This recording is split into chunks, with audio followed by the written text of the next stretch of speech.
First of all, this is my first Dent. So, thank you. I presented at a mini Dent hosted by this guy, Dean Brow, who is now my business partner with David. But I want to take this opportunity to thank you. Thank you for welcoming me. Thank you for allowing me to be who I am in this space. I came in a little bit late afternoon yesterday. I was a little bit tired. I hesitated on whether I should go to dinner or not, and ran into some wonderful people at dinner that I see here tonight. We had a great conversation, and even this morning, through our session with Jessica and her team, it was phenomenal. So I just want to take an opportunity to thank you all for the space that you've provided here. My name is Dontrese Brown, and my business partner is David Waltenbaugh, and of course the infamous Dean Brow.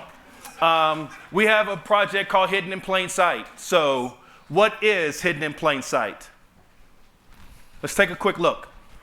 We want to talk about that ugly history. We want folks to understand the true pain and suffering that happened here.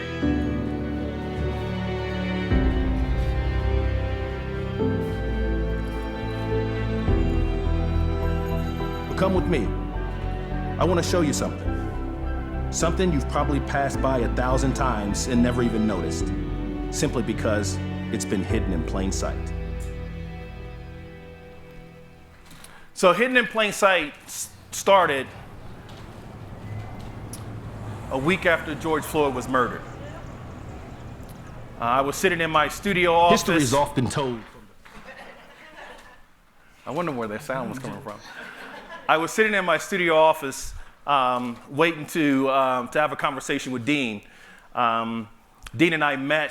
I run a marketing strategy company in Richmond, Virginia. I'm also in higher ed, so I teach career development at Randolph-Macon College, where Dean is a graduate of. And as soon as I got that job, they said, you need to meet Dean. So Dean and I met, and we connected from that point. And we arbitrarily just put time on the calendar to just connect. And it ironically was a week after George Floyd was murdered. So when Dean's sitting in my office, the first thing he says to me is, how the hell are you doing? Which is extremely important to give people space for that. And I knew it was intentional. I knew he wanted to hear what was going on. But then we started to also talk about, he looks at me and he says, I know you have something going on. I know how you think. What are you going to do? And I said, well, I want to do something and add to this social justice narrative, but from a different perspective than what everyone else was doing. I recently come off a leadership program that allowed me to hear the stories of the city of Richmond that have been erased, that have been completely destroyed. So we started talking about his upcoming virtual Dent and this guy that he knew from a technology standpoint named David that I needed to meet. And I'm telling you, it was like a day later, David and Dean were in my office, and we started talking about this next project. So I've only known David for about 18 months. I consider him one of my dearest friends.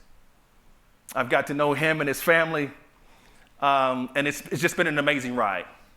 And so as we started to go through what we wanted to do, we really had no idea what Hidden in Plain Sight was and what it was going to be. So we began to look at, we began to look at the sites within our city that were totally erased, completely erased, that folks in our city walk by every day not knowing the historical context from a Black American experience standpoint. So we were thinking, let's do something and try to put something together for this virtual Dent program. And from a high level standpoint was most in the framework of somewhere around like a Google Street Map type deal, right? Just trying to figure out what we were going to do with this. And we really had no idea. But we knew that it was important for the culture within the culture within these stories to tell their stories. We wanted to make sure that the voices of those were able to tell their stories within our city. That was the premise of it. So as our three companies kind of came together, of course, I'm with Brown Baylor. David, from a VR standpoint, is with Root VR, and formerly with feedback was Dean Brow. So we all came together really to try to figure out how we were going to do this. We had no idea. But we knew intentionally and purposefully within our soul, within our spirit, that we wanted to make an impact to what was going on in our city, in our country. And so as we started to walk through these things, we created this platform that started out being a web-based platform because we wanted to make sure everyone had access to this. Everyone had access to these stories. We didn't want technology to drive it. We wanted technology to enhance it.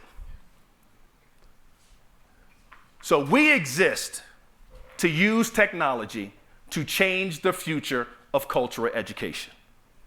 From all historically underrepresented voices.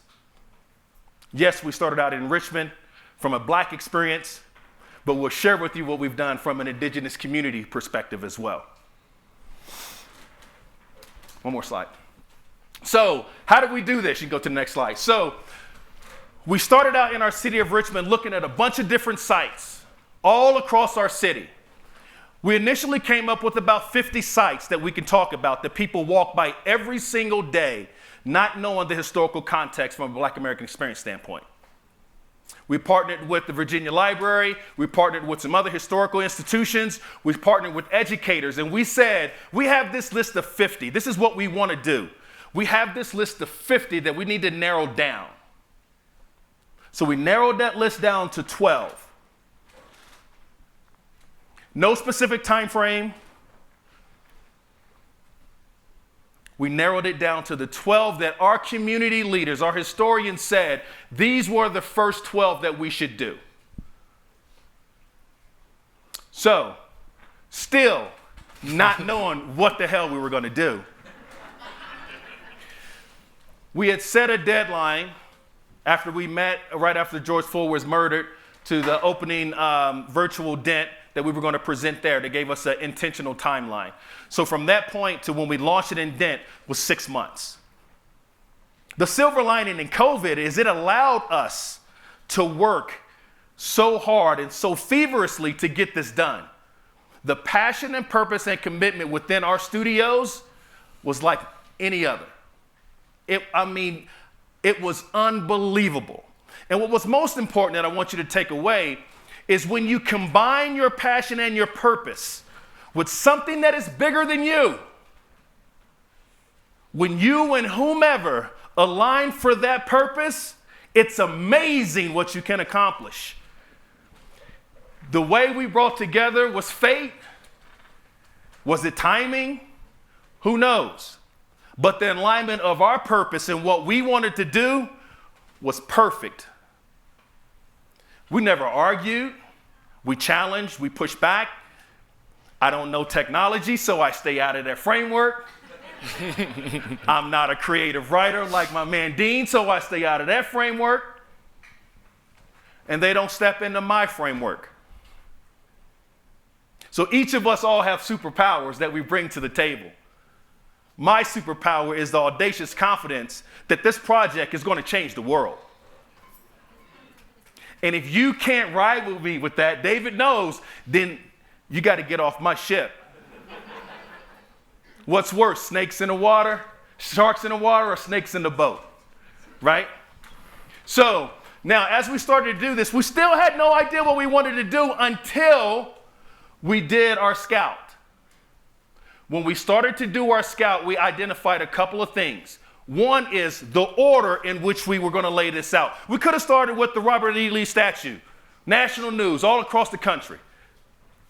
I said, no, we're going to start here. This is considered the Devil's Half Acre, Lumpkin's Jail, the burial ground for Negroes. That's where my enslaved ancestors were hanged and buried in the city of Richmond, which is now a parking lot.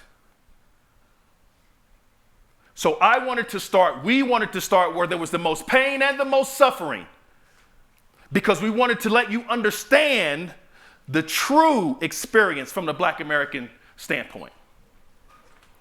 Once we did that, we knew, one, Dean knew how to write the frickin' narrative. Second, we knew the order in which we wanted to take you. And then third, we had an idea of what we were going to do. That point, and I'll let David share his insight on this, that point was an important part for us as an organization. Because as I walked Dean and David through Lumpkin's jail, where my enslaved ancestors were kept, then they walked under the tunnel to this market where you could buy bread, fruit, hats, people. And they had only two outcomes.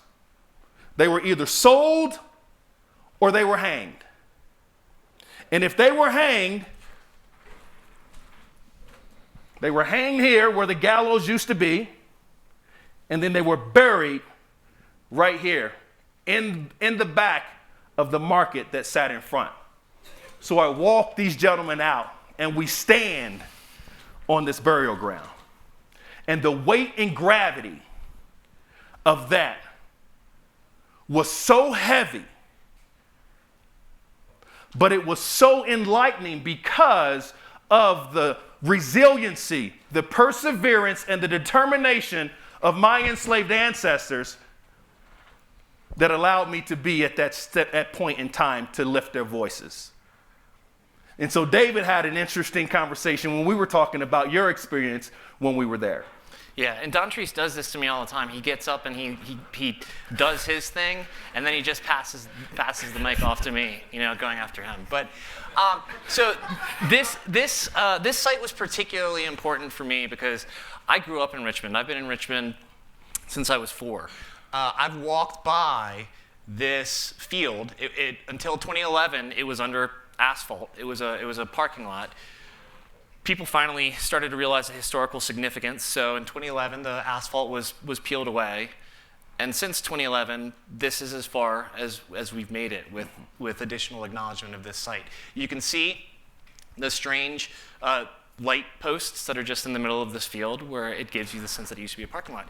Well, I told Dontrese on that day that the feeling that I got being on this particular site, the only time I could remember having the visceral emotional feeling that I felt that day was when 10 or more years ago, I went halfway across the country, or across the world, and visited the Dachau concentration camp in Munich, Germany, where I was on a similarly hallowed ground that had seen unspeakable horrors and instilled in me a sense of emotion I had never experienced before. Now, the difference here for me was that, I had to fly thousands of miles to get to Dachau to experience this. This is my backyard, and it took me 33 years of living in this city to realize that those same horrors that had that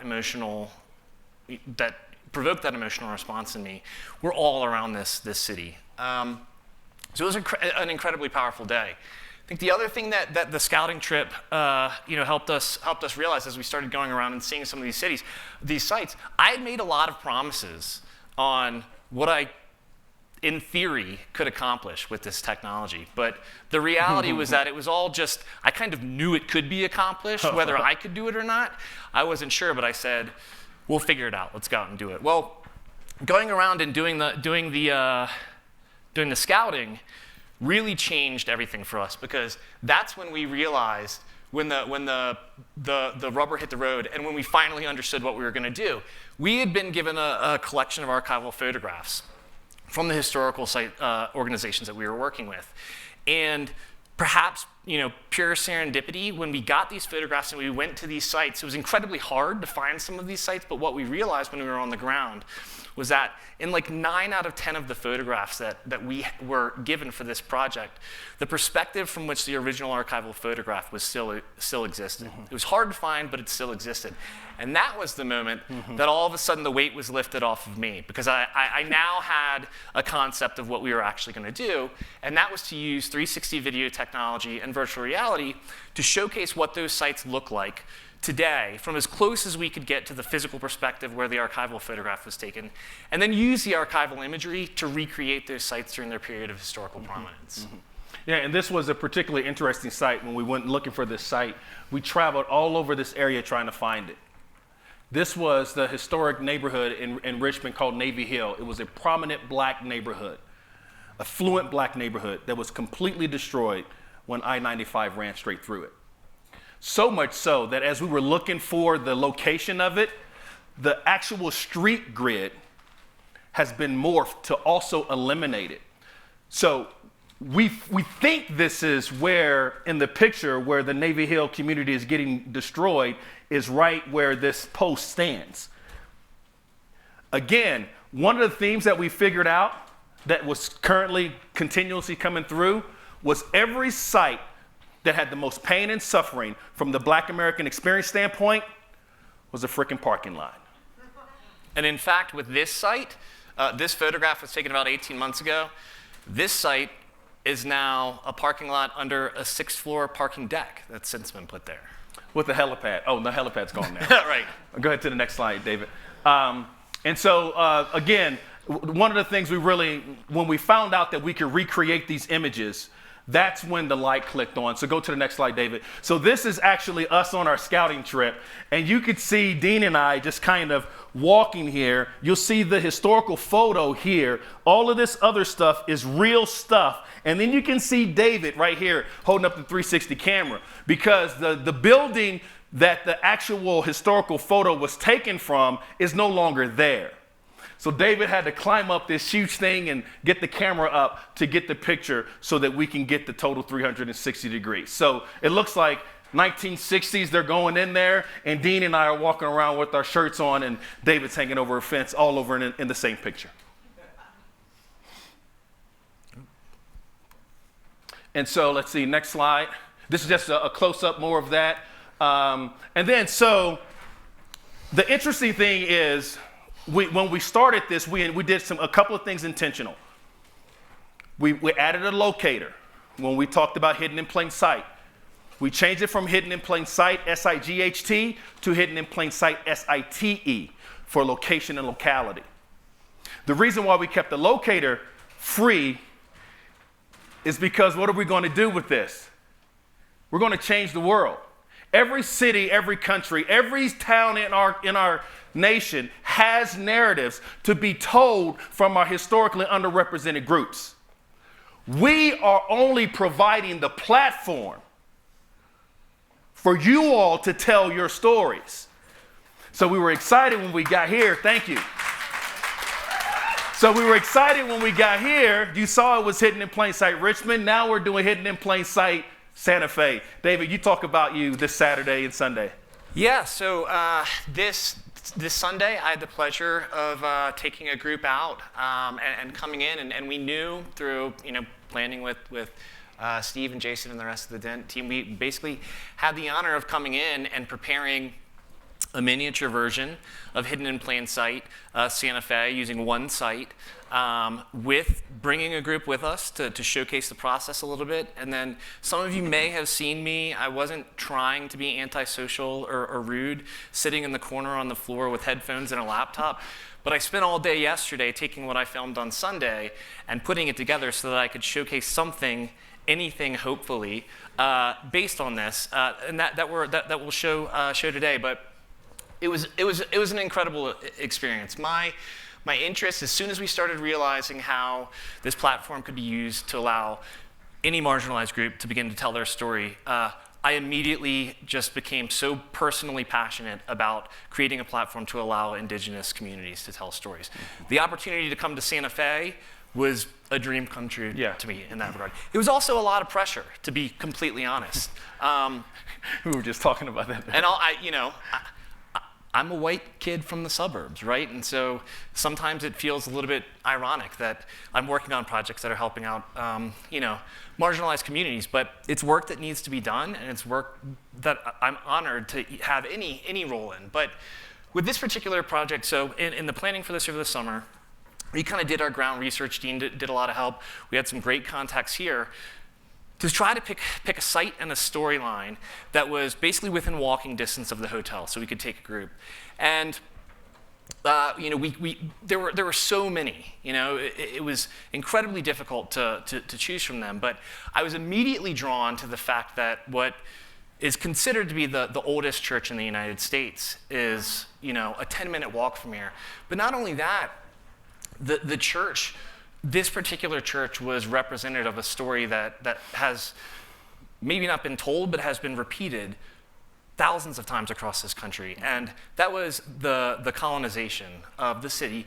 And when the Spanish came to Santa Fe, built their chapels, and made very intentional efforts to try to Europeanize and Catholicize the local indigenous culture. Without professing to be an expert on this, what we came to realize was that during the the church is considered to have been built in 1610. By 1680, there was a collection of a number of different indigenous peoples who banded together and were fed up. They didn't speak the same language. They probably didn't see eye to eye on lots of other things, but one thing that they did see eye to eye on was that these outside invaders had no place to be doing what they were doing. So they banded together, they came into Santa Fe, and they reclaimed Santa Fe and partially destroyed this church in the process during the Reclamation. They drove the Spanish out and held the city for an additional 12 years. Yeah. So we learned all this. We knew that this was nearby. We knew that this particular site was representative of this story of colonization. And but at the other side of the coin was redemption and rebirth in the rebellion itself. So very fortunately, Steve worked to find someone who actually works at the chapel, a fabulous man named Dave Blackman, who opened up the chapel for us early, gave us a tour, gave us the history, fortunately verified the things that me as the outsider was coming in and saying I had learned from my research. And we had a fabulous afternoon. What we also did from that was we did a little bit, as we've said, 360 filming, and we have the product of that to showcase.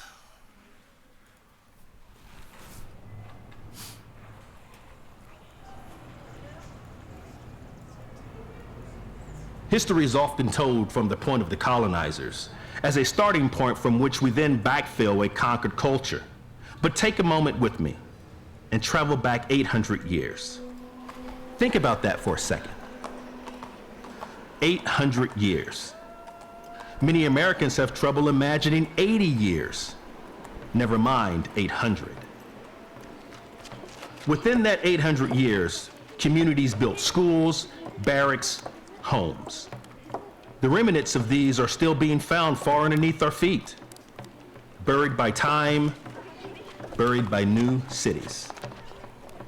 Only if you overvalue the more European definition of cities can you look past the incredible communities that have long since thrived in America.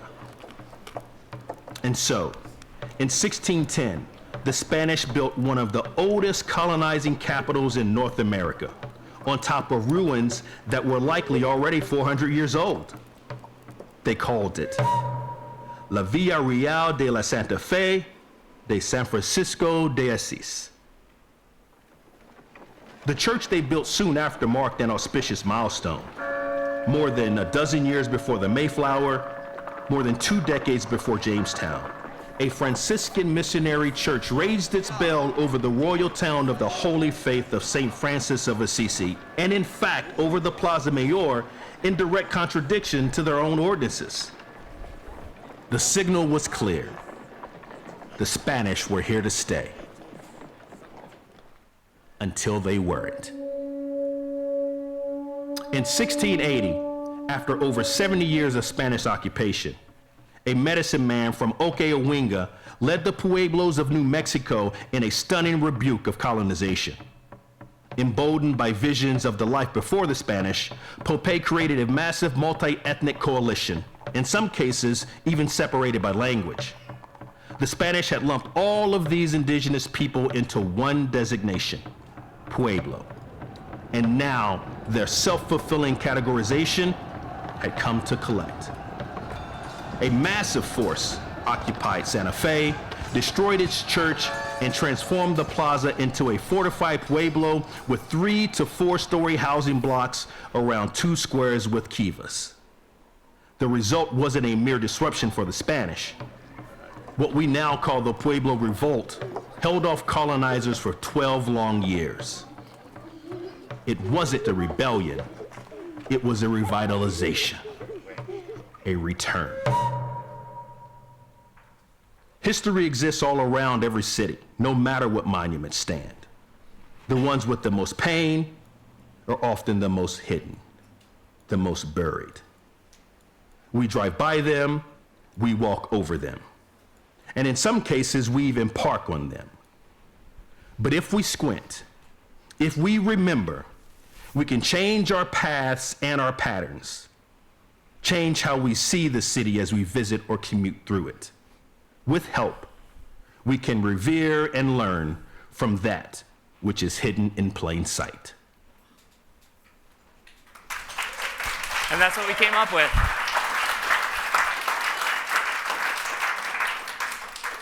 Yeah, so we're here tonight at the after party. We'll have our VR headsets. If you want to experience Hidden in Plain Sight Richmond, you will be blown away. Or Santa Fe. Or come and talk to us. We have lots of conversations that we began last night that we can continue. But thank you again for your time. David, you want anything else to say? No. Thank you. Yeah, thanks everyone. Thank you.